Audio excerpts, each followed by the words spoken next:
My name is Rachel Harris, and I'm turning 33. I live with my husband Adam, who is 3 years older than me, and our 7-year-old son, Peter. We're a family of 3. Today, I'm going to a friend's wedding with my husband. Even though I call them friends, they're more like Adam's friends, and I only recognize them by face. The wedding is at a fancy hotel, and I'm amazed by how luxurious it is. While Adam greeted people he knew, I stepped away to use the restroom. As I was walking back to the ceremony, I heard a rude voice say, "Oh, look at that defective person. Why are they even here?" I thought, what? Who are they talking about? It felt like the people nearby were saying mean things on purpose, loud enough for me to hear. It wasn't just gossip, it was clearly offensive. But no one spoke directly to me. I didn't want to deal with such rude behavior, so I walked away. Suddenly, I heard someone shout, "Hey, ugly, can't you hear me?" I ignored it and kept walking. My name isn't ugly, and I wasn't going to let them bother me. But then, I heard quick footsteps behind me. Before I knew it, someone grabbed my arm tightly and it hurt. "Wait a minute. I'm talking to you," a woman shouted. I looked at her and pulled my arm away. She stumbled backward, acting all dramatic. Another woman rushed over to help her, giving me a dirty look. "Lauren, are you okay? Why are you being so rough?" she asked, glaring at me. What's going on? Who are you?" I asked, confused. She snapped back. "Who am I? You really don't remember me, do you? How rude." When I asked that, she raised her eyebrows, surprised. "Huh? What are you talking about? Do you really think you have the right to act like this, with just a high school diploma? If you've forgotten, let me remind you I'm your sister, Lauren. Does that name ring a bell? And this is our mother. Can you honestly say you've forgotten your own mom?" I thought for a moment and nodded slightly. Maybe there was someone with that name in my past. But I didn't want to waste time talking seriously with them. My response only made them angrier. At that moment, 3 men hurried over. "What's going on?" "We could hear the shouting from over there. Lauren, aren't you ready yet? You're still in your regular clothes you need to change for the wedding," one of them, who she called Dad, said. Lauren pointed at me and yelled, this suspicious person sneaked into our wedding. Get her out of here right now." The 3 men reacted very differently. The one she called Dad looked at me with wide eyes and then a clear look of displeasure. The other man, Noah, froze in shock, his face turning pale. "Why is Rachel here on such a happy day?" Noah asked, his voice unsteady. "She must have snuck in by mistake. It's unbearable. Someone call security." "Wait, watch what you're saying," Noah quickly added, his face still pale. "This person is—" While the man called Dad agreed with Lauren, Noah tried to intervene. I muttered under my breath, "You really know nothing," but no one heard me. Just then, Adam appeared. "Rachel, there you are. I've been looking for you." Everyone turned to him. I smiled slightly and said, "Sorry, I got caught up with some strange people on my way back." I moved closer to Adam. He quickly assessed the situation, understanding it right away. Lauren's face changed when she saw me standing next to Adam, glaring at me with anger. Her parents still looked confused, not fully understanding what was happening. Noah was flustered and was the first to speak. "Mr. Harris, I apologize. My wife said something inappropriate. I'm really sorry to your wife, too." "Come on, Lauren. You should apologize as well," Noah said. "Why should I apologize?" Lauren shot back, pointing at me again. "She's the one who should be sorry. This disrespectful person barged into our special day. I don't know how she got here, but she's a disgrace to our family. We should have cut ties with her a long time ago and never seen her again." "Wait, family?" Noah looked shocked, glancing between me and Lauren. Just then, the 3 people called Dad and Mom stepped in. "Oh, Noah, we're so sorry. We have a difficult eldest daughter. It's embarrassing to even talk about her. We've managed to keep it a secret all this time. We kicked her out of the house 10 years ago. How did she even find out about Lauren's wedding? What does she want by coming here uninvited? She's not trying to ruin the wedding, is she?" Mom continued, "Actually, Noah, she's not very bright. She only finished high school and couldn't get into college. After that, She just wasted time doing part-time jobs, staying at home, and being a burden. She was like a parasite. She should be thankful we supported her through high school. So, why did she sneak into the weddings? Even though they treated me badly, I had cut ties with them a long time ago and didn't care about their insults. These people were, technically, my family, at least on paper. But my parents had always favored my younger sister, who was 7 years younger than me, and had ignored me for as long as I could remember. My father's family had been doctors for generations, and our home was also a clinic. My mother worked there as a nurse. To outsiders, our family probably looked like we had everything we needed. But in reality, it was a toxic home. I remember trying hard to win my parents' love when I was young, but I eventually gave up because their favoritism towards my sister made no sense to me. She was seen as attractive and I was not. Luckily, though it might sound strange, I was smart and did well in school. So I focused on my studies, aiming to leave home as soon as I could. Back then, I felt like I was just playing the part of the defective older sister in the family. I won't allow you to go to university. You're a defect by nature, and there's no way you could get in. Start working right after high school, become independent, and contribute financially to the house. You should be grateful we even raised someone as unattractive as you. You owe us for that. As for college expenses, we'll consider it for Lauren, but there's not a single cent for you. You'll spend your life serving us. Even if you get a job, it won't be anything important. This is what my parents told me during my senior year of high school. I actually recorded that conversation, along with many other times they verbally abused me or acted irrationally, and I still have those recordings today. My sister, Lauren, also treated me poorly, following our parents' example. She would often mock me, trying to prove she was better. I'm going to become a doctor and take over Dad's job in the future. I'll work hard enough for both of us, since my big sister can't. Oh, that's wonderful. Yes, learn from her mistakes, and do your best, Lauren. Don't worry, we'll support you fully, unlike your sister. You're truly our pride. They would have conversations like this right in front of me, as if I wasn't there. It felt like watching a bad play. After high school, I worked different part-time jobs for about 4 years. I still lived at home, even though they called me a burden. They wouldn't let me leave because they wanted to use me when it suited them. But secretly, I rented an apartment. Even though my family kept saying, "We won't forgive you if you do this," or "We won't allow that," I realized after turning 16 that I didn't need their permission anymore. Of course, there were challenges like needing a guarantor for some things, but I made it work. I also intentionally reported less income from my part-time jobs so they couldn't demand much money from me. I started investing, slowly building up my savings. When Lauren was preparing for her high school entrance exams, she claimed she couldn't concentrate with me around, and I was kicked out of the house.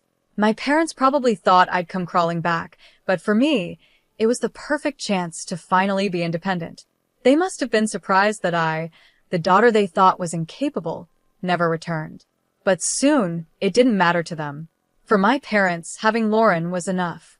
Now, 10 years have passed since then. I overheard a heated argument between Lauren and a man named Noah. Today was their wedding day, so now they're married. Although my sister's name was on the invitation, I didn't think much of it at the time because I had already lost interest in this family. Why are you taking her side? I've been saying she's suspicious. Just her being here ruins the mood. Kick her out. Lauren demanded. Noah replied, I've told you several times. I invited these people. You even checked the invitations with me, remember? They're official guests, so you should apologize for what you said earlier. Hearing this argument so close to their wedding was unsettling. Just then, my father suddenly looked surprised and said, Wait, isn't he the son of the head of Harris General Hospitals? My mother was equally surprised.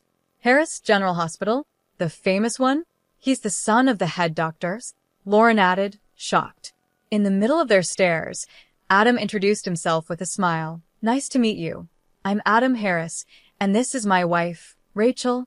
Adam's parents are well-known doctors who have managed a hospital for years, and Adam is being trained to follow in their footsteps.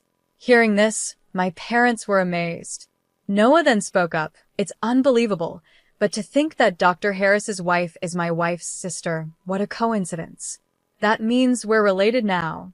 Unable to hide his surprise, Noah apologized. Dr. Harris, I'm sorry if my son has caused any trouble in the past. Before he could say more, I cut him off.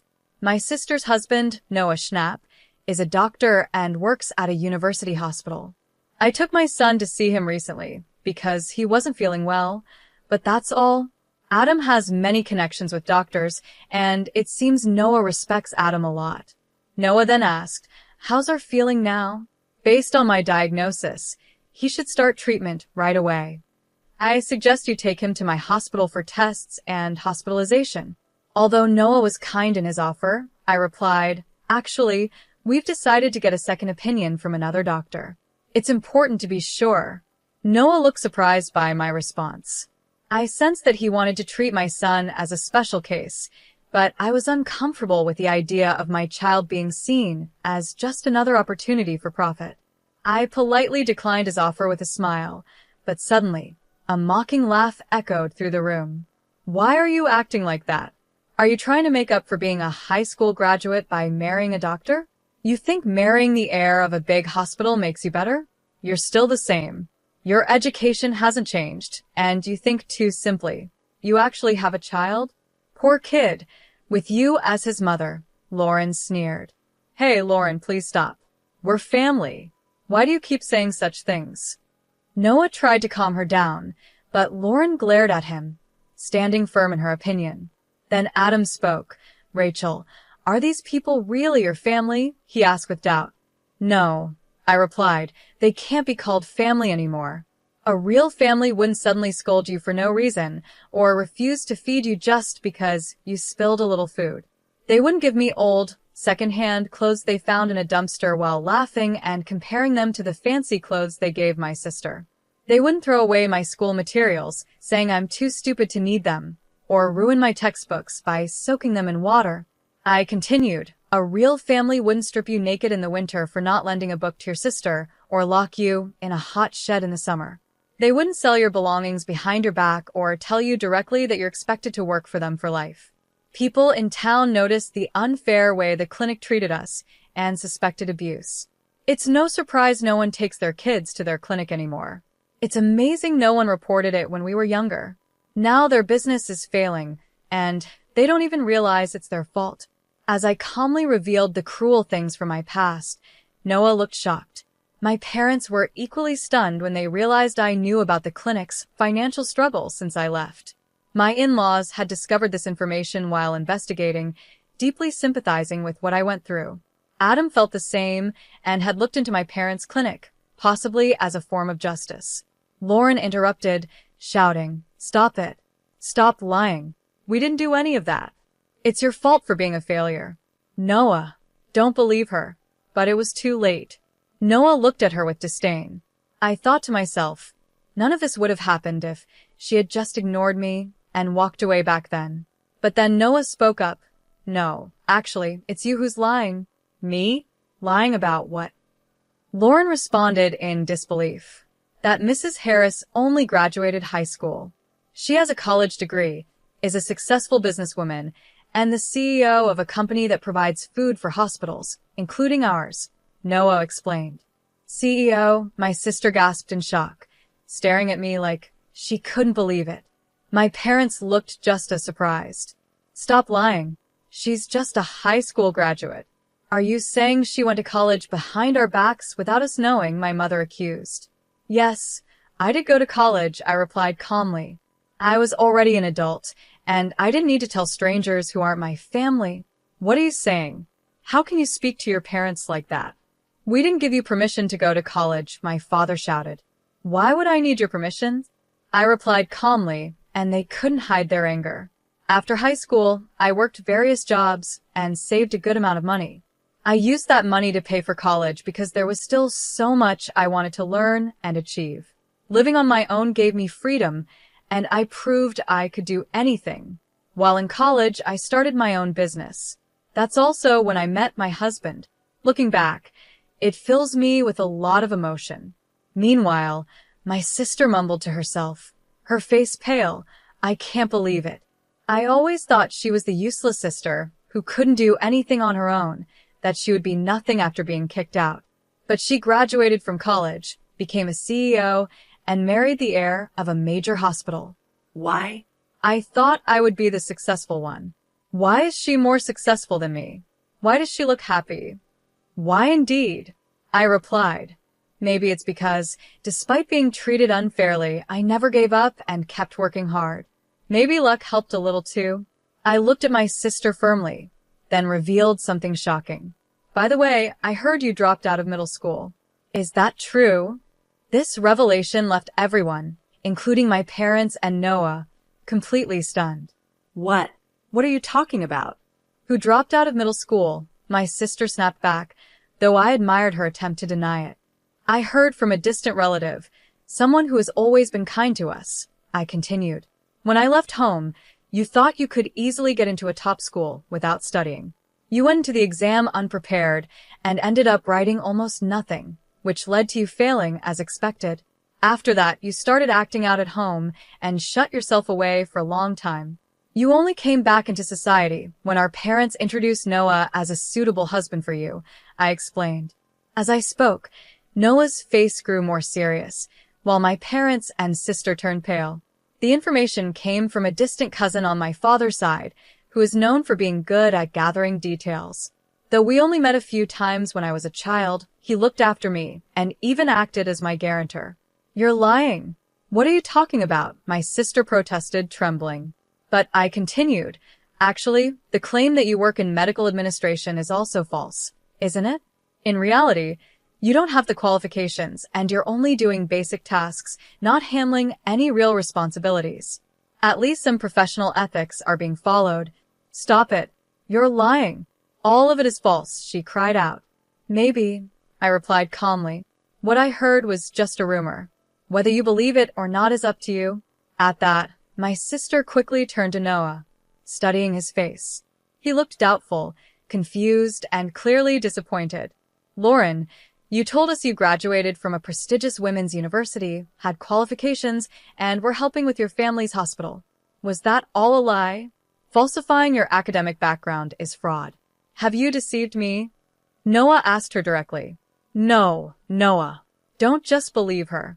You're my husband, you should trust me, she pleaded. Then name even one professor from the university you claim to have graduated from. He challenged her.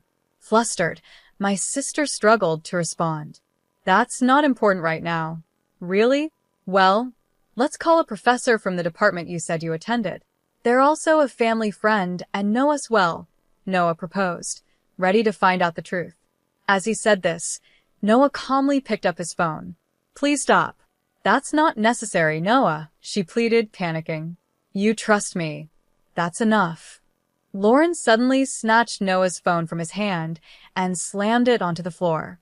There's no need to check, just believe me, she shouted. Fueled by anger, she stomped on the phone with her high heels over and over, completely destroying it. Her face twisted in rage, almost like a monster, shocking Noah and everyone around. My parents tried to calm her down, but her anger wouldn't subside. The scene caught the attention of other guests and staff, who gathered around, concerned. The venue turned chaotic with the sudden outburst. Even though I was there, it felt like I was watching from a distance. I no longer felt any connection to my sister or my parents. My family now was just my husband and son. Shall we go home? I think we've done our part here, I said to Adam. He looked a little surprised and asked, Are we leaving already, Rachel? I smiled calmly. It's okay, let's go. Oh, and let's stop by the cake shop in this hotel and get some cake. I heard there's one that's really popular right now. Adam smiled and agreed. That sounds like a good idea. Let's pick up a cake on the way home. We left the venue with a light laugh. Later, I heard that Noah got involved in a lawsuit for giving false diagnoses and overcharging patients. After that, my former parents, facing serious financial trouble, tried to reach out to me for help. Not knowing how to contact me, they showed up at the hospital where Adam works, hoping to see us. She's the daughter-in-law of the hospital heir. She's our daughter. Let us see her right away. Contacting the son of the hospital director will solve our problem.